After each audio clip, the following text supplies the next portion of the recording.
आज का ये जो क्लास है ये applications of Gauss theorem class 12 का एक कंटिन्यूड क्लास है।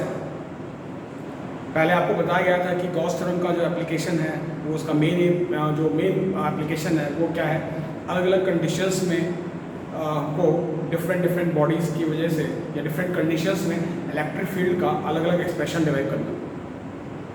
पिछले लेक्चर में हम लोग पॉइंट चार्ज का इलेक्ट्रिक फील्ड निकाल चुके थे गॉस थ्योरम की हेल्प से, और हमने लाइन चार्ज का भी इलेक्ट्रिक फील्ड का फॉर्मूला डिराइव किया था गॉस थ्योरम की हेल्प से। आज हम दो कंडीशंस ले रहे हैं, जिसमें से पहला जो कंडीशन है वो क्या है, infinite plane charge sheet. Infinite plane charge sheet. सबसे पहले तो ये समझें कि चार्ज शीट क्या है। वैसे ही थोड़ा सा प्रैक्टिकल लगता है कि चार्ज शीट, तो इनफैक्ट क्या है, जैसे हमने अजम्पशन कर लिया, जैसे हमने कोई शीट लिया और इसके चारों तरफ चार्ज ही चार्ज है। अगला जो हम लेने वाले हैं वो कंडक्टर लेने वाले हैं। क्या, electric field due to infinite charge conducting plate. तो उसमें और इसमें क्या फ़र्क है? एक्चुअली जब हमने चार्ज शीट ले लिया तो उसमें कोई भी अंदर का कोई ऐसा सरफेस नहीं है जहाँ पे इलेक्ट्रिक फील्ड जीरो हो, और जब कंडक्टर लेंगे तो उसमें इनसाइड इलेक्ट्रिक फील्ड जीरो होता है, क्योंकि हम लोगों ने पढ़ा हुआ है कि किसी भी कंडक्टर के इनसाइड चार्ज नहीं होता और इसीलिए वहाँ इलेक्ट्रिक फील्ड भी नहीं होता। तो चार्ज शीट और इनफाइनाइट चार्ज कंडक्टिंग प्लेट में फ़र्क इतना है कि कंडक्टिंग प्लेट के इनसाइड फील्ड जीरो होगा, और यहाँ इनसाइड जैसी कोई बात ही नहीं है, ये पूरा का पूरा शीट है।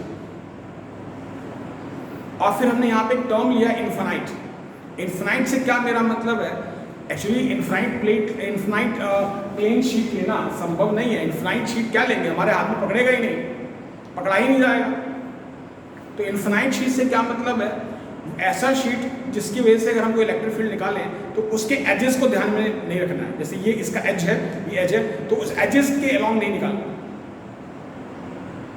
पॉइंट जो एजेस के अलॉन्ग नहीं लेना, मतलब एजेस के इफेक्ट को खत्म करना है, एजेस के इफेक्ट को खत्म करना है। दूसरा, वो जो पॉइंट है वो इस शीट के बहुत क्लोज होना चाहिए, इतना क्लोज होना चाहिए कि उस पॉइंट का जो डिस्टेंस है इस शीट से वो डायमेंशंस ऑफ शीट यानी कि उसकी लंबाई चौड़ाई के मुकाबले बहुत कम होना चाहिए, तब जाके हम बोलते हैं infinite sheet.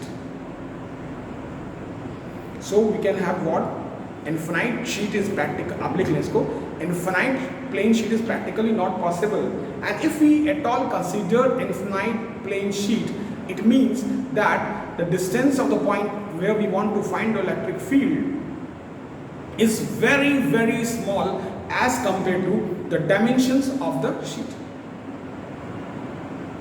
Secondly, we are not considering the edge effects. That means the charges which are present along the edges, we are not considering the electric field of that. It will be almost negligible. So these are the limitations. One, the limitation is what? The point should be quite close, and other we have to neglect the edge effect. पहला limitation क्या है, आपको edges का effect नहीं लेना है। दूसरा क्या है, आपको डिस्टेंस इतना करीब होना चाहिए पॉइंट का जो कि शीट के डायमेंशन से यानी कि उसकी लंबाई चौड़ाई के मुकाबले बहुत कम। अब आते हैं कैसे, ये हमने कोई शीट लिया,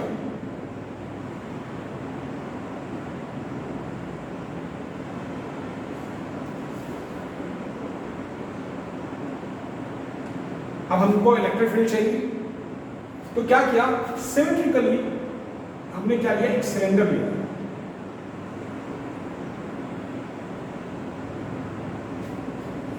ये सिलेंडर हमारे पास इस समय गॉसियन सरफेस है।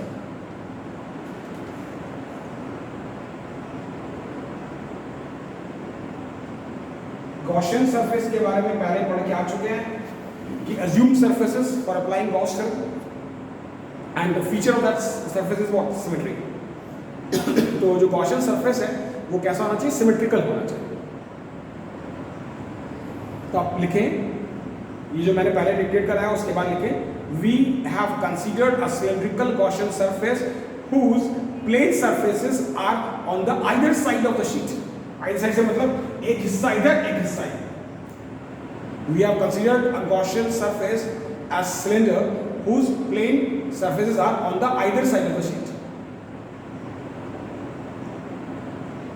अब क्या करते हैं, अब ये भी लिख लें, by symmetry at the points equidistant the electric field should have the same magnitude.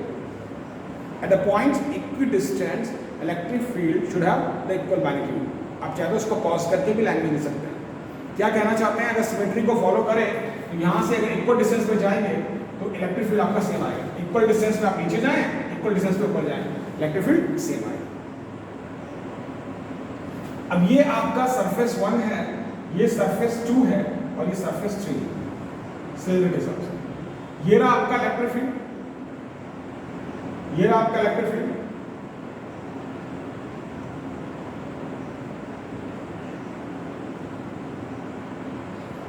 Right. यहां पे मैं ऐसे करता हूं, इसको ई कर देता हूं, इसको ई डैश कर देता हूं समझने के लिए। तो यहां पे ई का जो मैग्नीट्यूड आएगा वो क्या आएगा, ई, क्योंकि मैंने कहा इक्वल डिस्टेंस पे जो पॉइंट्स होगा वहां पे इलेक्ट्रिक फील्ड सेम होगा बाय सिमेट्री, बाय सिमेट्री। अब क्या करना है, अब यहां पे ई डैश का मैग्नीट्यूड भी ई होगा,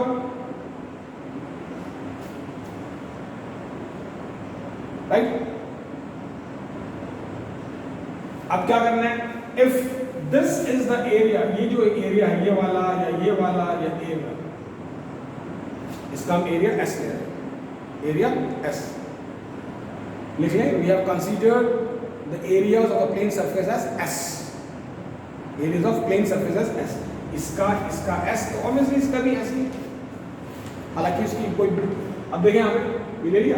अब आते हैं फर्स्ट सरफेस का, electric flux for the first surface that will be equal to E dot S, और आपका एरिया वेक्टर कहां जाएगा, इधर, इसका एरिया वेक्टर कहां जाएगा, इधर। तो चूंकि दोनों का एरिया वेक्टर, इसको मैं एस डैश कहता हूं, ये बात अलग है, एरिया वेक्टर एस डैश का मैग्नीट्यूड भी एस होगा और एरिया वेक्टर एस का मैग्नीट्यूड भी एस होगा। तो ये क्या आएगा, E S cos 0, E S cos 0 यानी कि ई एस, और सेकेंड फेज का सेम आएगा, सिमिलर, क्योंकि इलेक्ट्रिक फील्ड का मैग्नीट्यूड सेम है, एरिया वेक्टर का मैग्नीट्यूड भी सेम। तो लिख सकते हैं phi1 and phi2 are the electric flux linked to the plane surfaces. Plane surfaces 1 and 2. 1 and 2. E and E dash are the electric field for the two plane surfaces. S and S dash are the area vectors. Interestingly, magnitude of electric field for both the surfaces and magnitude of area vector for both the surfaces is same. Magnitude of area vector for both the surfaces is same. ठीक है, यानी कि एक तरीके से देखा जाए, अच्छा अब जब फ्लक्स 3 की बारी आएगी तो मतलब area electric flux link to the curve surface, electric flux link to the curve surface is 0। क्यों, since area vector is perpendicular to electric field, perpendicular to electric field। कैसा देखिए ना, क्या इसका क्या होगा, इलेक्ट्रिक फील्ड जैसे ये ऐसे देखिए, ये है, ये आपका शीट है और ये आपका सिलेंड्रिकल सरफेस है, इस से। तो इसका ऊपर वाले का तो आपका आ गया, नीचे वाले प्लेन सरफेस का भी आ गया, और बीच में कौन सा बचा, कर्व वाला, बीच में था कर्व वाला। तो इस कर्व के हिसाब से देखेंगे तो इलेक्ट्रिक फील्ड कहाँ है, इधर, और एरिया वेक्टर कहाँ है, इधर। तो इलेक्ट्रिक फील्ड और एरिया वेक्टर एक दूसरे का परपेंडिकुलर हो गया, इलेक्ट्रिक फील्ड और एरिया वेक्टर एक दूसरे का परपेंडिकुलर हो गया। तो ऐसे में फ्लक्स क्या बन गया, 0 बन गया, राइट। इस तरह से ये ना ऐसे, ये ऐसे था, ऊपर का बना, अब नीचे का बनेगा, अब बीच वाले का नहीं बनेगा, कुछ इस तरीके से। अब आते हैं क्या, जब टोटल फ्लक्स की बात आएगी, टोटल फ्लक्स कितना आएगा, दोनों को जोड़ लें, 2es। अब यहां पे आप क्या कर सकते हैं, यहां पे आपको एक चीज और लेना पड़ेगा, क्या, देखिए, if we consider sigma as surface charge density, sigma as surface charge density, sigma क्या है? चार्ज पर यूनिट एरिया, इसको बोलते हैं surface charge density, surface charge density. तो अब ऐसे में क्या करेंगे? If sigma is the surface charge density, charge enclose लिखा जाए, if sigma is the surface charge density, then the charge enclose will be equal to what? Charge enclose equal to sigma into S. Sigma हो गया surface charge density, S हो गया area, कितना charge enclose हुआ? इतना। यानी कि अब क्या करेंगे? By Gauss theorem,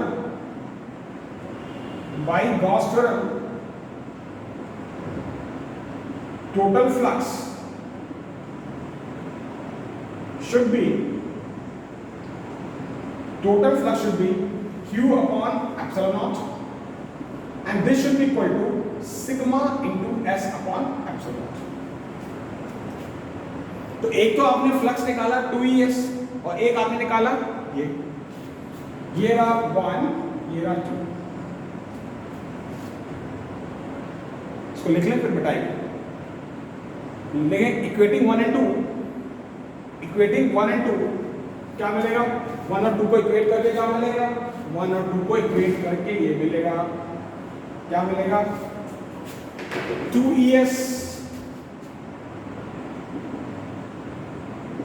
is equal to what? Sigma s into sigma s by epsilon, E is equal to क्या मिलेगा? Sigma by 2 epsilon। तो ये इलेक्ट्रिक फील्ड का मैग्नीट्यूड आया किसके लिए? For infinite plane charge sheet. So ये गॉस थ्योरम का एक और एप्लीकेशन है। बड़ा इंटरेस्टिंग रिजल्ट है क्या कि यहाँ पे जो इलेक्ट्रिक फील्ड है it is independent of the magnitude, independent of the distance. यहाँ पे डिस्टेंस का कोई टर्म ही नहीं आया। असल में बड़ा अटपटा सा लगता है, लेकिन होता है क्या है, असल में जैसे हम डिस्टेंस बढ़ाते हैं ना, वैसे वैसे उसी रेशियो में चार्ज भी बढ़ता जाता है, उसी के हिसाब से चार्ज बढ़ता है। हम जानते हैं is equal to what, electric field जो है वो डिपेंड करता है चार्ज पे और डिस्टेंस के स्क्वायर पे। तो जैसे जैसे डिस्टेंस बढ़ता है तो चार्ज कवर भी बढ़ता जाता है। तो चार्ज कवर भी वैसे बढ़ाते हैं जैसे r स्क्वायर बढ़ रहा है, दोनों का काट के ऑलमोस्ट दोनों का जो कटिंग करके रिजल्ट आता है वही आता है। तो आपको ये ध्यान रखना है कि प्लेन चार्ज शीट के केस में electric field is independent of the distance. अब आते हैं इसके अगले एप्लीकेशन पे। पहला एप्लीकेशन था पॉइंट चार्ज का इलेक्ट्रिक फील्ड, फिर दूसरा था लाइन चार्ज का इलेक्ट्रिक फील्ड जो हमने पिछले क्लास में पढ़ा था।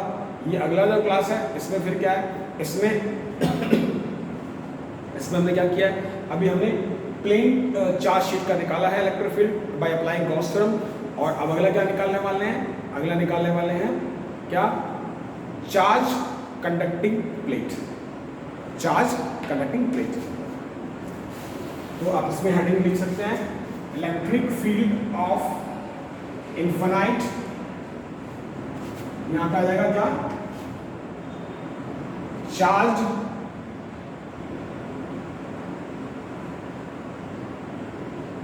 Conducting plate, charge conducting plate.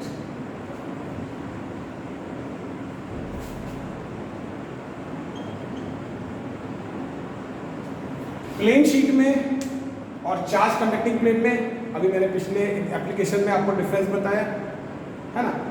Difference ये है कि यहाँ पे इनसाइड द कंडक्टर फील्ड नहीं होगा, कुछ इस तरीके से। और दूसरा ये है कि अगर आपका ये जो ले रहे हैं चार्ज कंडक्टिंग प्लेट, अगर ये यूनिफॉर्म डायमेंशंस का हुआ, यानी कि लेंथ विड्थ सब जगह एक जैसा हुआ, तो इसकी जो सरफेस चार्ज डेंसिटी है, surface charge density everywhere will be same, that is sigma.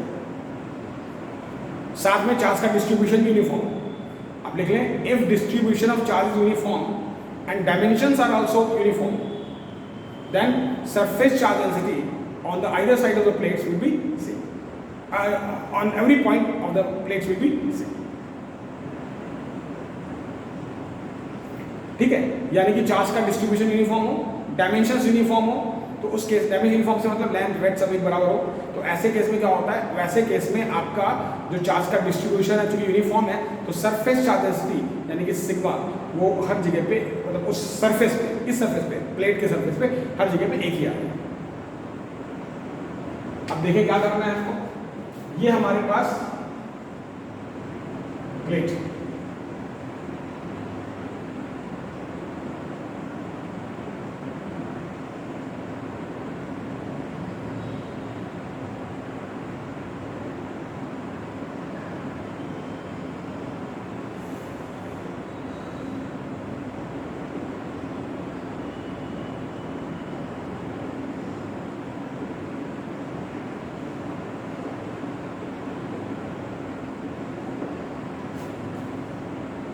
Right.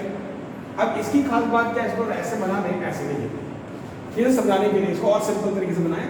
इसको आप देखिएगा तो ऐसे कुछ ऐसा नहीं कर सकते। ये है ना, ये है यहाँ पे, यहाँ पे, यहाँ पे, ये सब जगह आपका चार्ज है, अंदर कोई चार्ज नहीं, क्योंकि कंडक्टिंग प्लेट के इनसाइड चार्ज 0 होता है। तो Q इनसाइड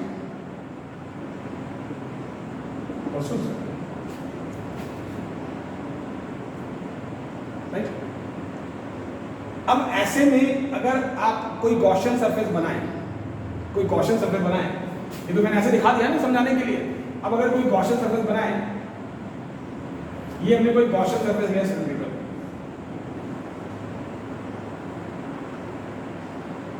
राइट। तो यहाँ पे अंदर वाले सरफेस में, यहाँ पे कोई, यहाँ पे मैं भी दे रहा हूँ, ये है surface 1, surface 2, surface 2. Because we have considered a Gaussian surface as cylindrical surface having 3 surfaces.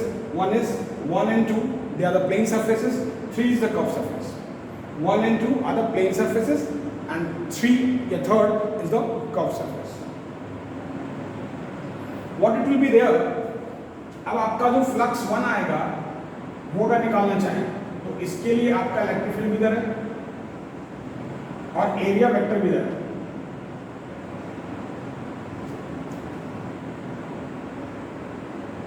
Right.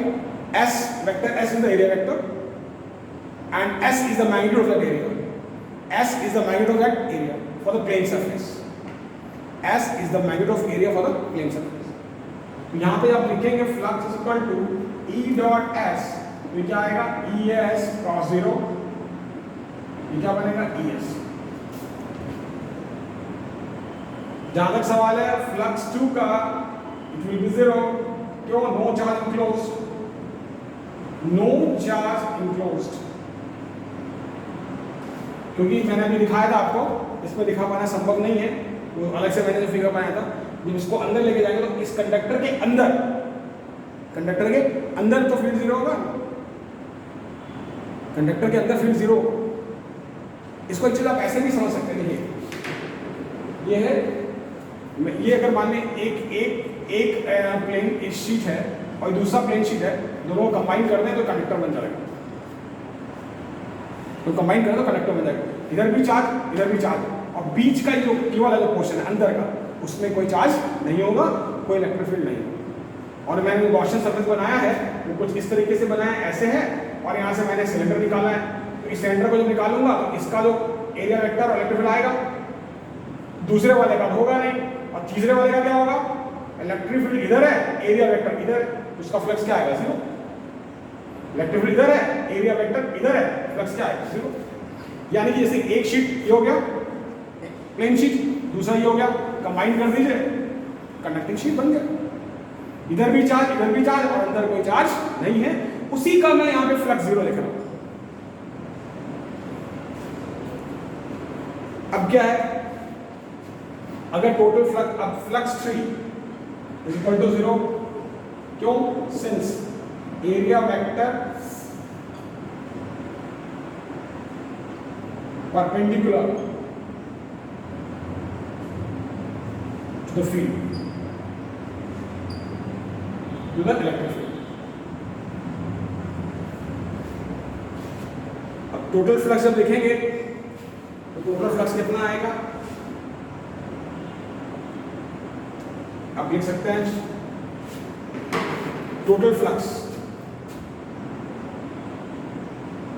Total flux कितना आएगा, φ1 प्लस φ2 प्लस φ3 सिंपली आएगा ES।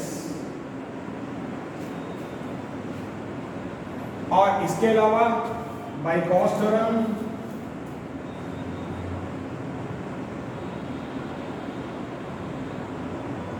Flux equal to what, Q by epsilon naught. Q में कितना आएगा, sigma into S upon epsilon not,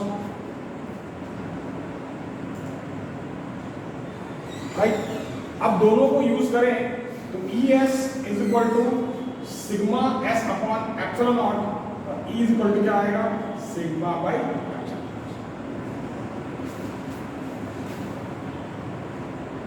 ठीक है, तो ये आपका आया electric field of infinite charge conducting plate. ये दो एप्लीकेशन मैंने आज बताया। अगली क्लास में हम लोग 3 एप्लीकेशन पढ़ेंगे। तीसरा एप्लीकेशन बहुत छोटा है और वो इनफैक्ट 2 इनफिनाइट प्लेन शीट का इलेक्ट्रिक फील्ड निकालना है। बाकी 2 जो एप्लीकेशन है बहुत तगड़ा एप्लीकेशन है, तो अगला क्लास जो है आपका थोड़ा सा वो लेंथी हो सकता है, बट वो बहुत कह सकते हैं एप्लीकेबल क्लास रहेगा। तो ये मैंने 2 एप्लीकेशन बताए हैं, बाकी अगली क्लास में।